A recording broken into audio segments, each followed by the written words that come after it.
திருநெல்வேலியில இருந்து தென்காசி போற பைபாஸ் ரோடு நல்லா போட்டிருக்காங்க.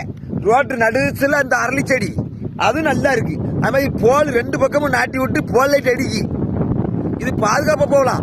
ஆனா இது எந்த இடத்துல ஊர் இருக்கோ அந்த இடத்துல மட்டும் இந்த போல் லைட் நாட்டி விட்டுருக்காங்க.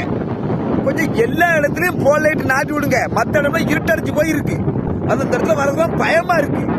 கொஞ்சம் இந்த லைட் எல்லாம் எந்த இடத்துலயும் கேப் இல்லாம போல் லைட் மாட்டி விட்டுட்டீங்கன்னா மக்கள் திருட்டு பயம் இல்லாம பாதுகாப்பா வருவாங்க. அது போக இந்த பாவூர் சித்திரத்துல இருந்து திருநெல்வேலி பழையப்பேட்டை வரைக்கும் இந்த காட்டு விலங்கு வந்து அதிகமா நடமாடுது.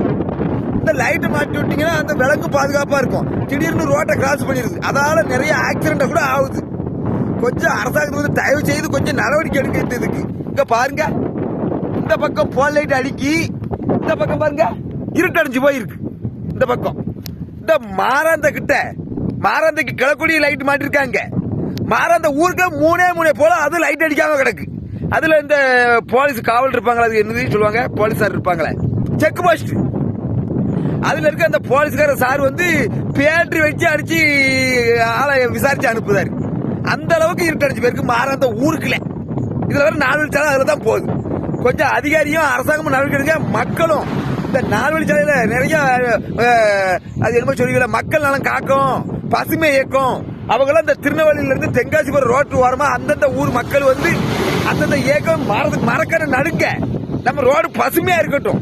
என்ன நல்லது செய்யுங்க. அரசாங்கம் பண்ணு நினைக்க மட்டும் இருக்காதீங்க.